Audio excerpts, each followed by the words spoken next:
பேசிட்டு இருந்த நபர் இப்போ பேச மாட்டேங்கிறாங்க. நல்லா பேசிட்டு இருந்திருப்பாங்க. சடனாக வந்து உங்ககிட்ட பேச பிடிக்கலன்னு சொல்லியிருப்பாங்க. ரீசனே இல்லாமல் அவாய்ட் பண்ணுற மாதிரி இருக்குது.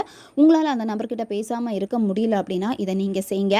உங்களுடைய நண்பர்களுக்காக இதை நீங்கள் பயன்படுத்தலாம். லவ்வர்ஸ்க்கு இடையில சண்டை வந்து பிரேக்கப் ஆகிடுச்சு, அவங்ககிட்ட இருந்து கால் வரணும்னு நீங்கள் எதிர்பார்க்குறீங்கன்னா அவங்களுக்காக இதை நீங்கள் செய்யலாம். ஒன் சைடு லவ்வில் இருக்கிறவங்க செய்யலாம். கணவன் மனைவிக்கு இடையில பிரச்சனை வந்து பிரிஞ்சிருக்கீங்க அப்படின்னா நீங்கள் இதை பயன்படுத்தலாம். நீங்கள் ஒன்றா வேலை செய்யக்கூடிய இடத்துல உங்களுடைய ஹேர் அஃபிஷியல் வந்து சரியாக பேச மாட்டேங்கிறாங்க அப்படின்னா அவங்களுக்காக இதை நீங்கள் செய்யலாம்.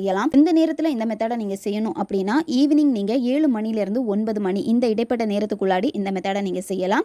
காலையில் வந்து பார்த்தீங்கன்னா நீங்கள் 7 மணிக்கு உள்ளாடி இந்த மெத்தடை வந்து நீங்கள் செய்யலாம். இடது உள்ளங்கையில் அந்த நபருடைய பேரை வந்து நீங்கள் எழுதணும். உங்களுடைய வலது கையில் வந்து பார்த்தீங்கன்னா உங்களுடைய பேரை வந்து நீங்கள் எழுதணும். இப்போ நீங்கள் இடது கையில் அவங்களுடைய பேர் எழுதினீங்கல்ல, அதுக்கு மேலே பட்டைப்பொடியை வச்சுக்கோங்க. வச்சுட்டு அதுக்கப்புறமா என்ன பண்ணணும் அப்படின்னா கொஞ்சமாக தேன் எடுத்துக்கோங்க. தேனையும் வந்து பார்த்தீங்கன்னா அதுக்கு மேலே வந்து நீங்கள் விடணும். விட்டுட்டு உங்களுடைய வலது கையை வந்து பார்த்தீங்கன்னா உங்களுடைய இடது கைக்கு மேலே வச்சுட்டு வந்து நீங்கள் நல்லா வந்து தேய்க்கணும். கிளாக் வைஸ் ஆன்டி கிளாக் வைஸில் வந்து நல்லா நீங்கள் தேய்ச்சிக்கோங்க.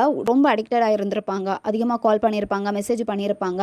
அதை நீங்கள் தத்ரூபமாக விஷுவல் பண்ணணும். உங்களுடைய கண்ணு முன்னாடி அதை நீங்கள் கொண்டு வரணும். அது என்ன பண்ணணும்னா அந்த நபருடைய பேரை சொல்லிட்டு come to me, come to me, come to me இதை சொல்லிட்டு அடுத்து என்ன பண்ணணும் அப்படின்னா call me immediately, call me immediately இந்த வார்த்தையை 3 வாட்டி சொல்லிடுங்க. நடந்துடுச்சு அப்படின்னு சொல்லிட்டு அடுத்தடுத்த வேலையை ஃபோக்கஸ் பண்ண ஆரம்பிங்க. ஆட்டோமேட்டிக்காக அந்த நபர் உங்களுக்கு கால் பண்ணுவாங்க.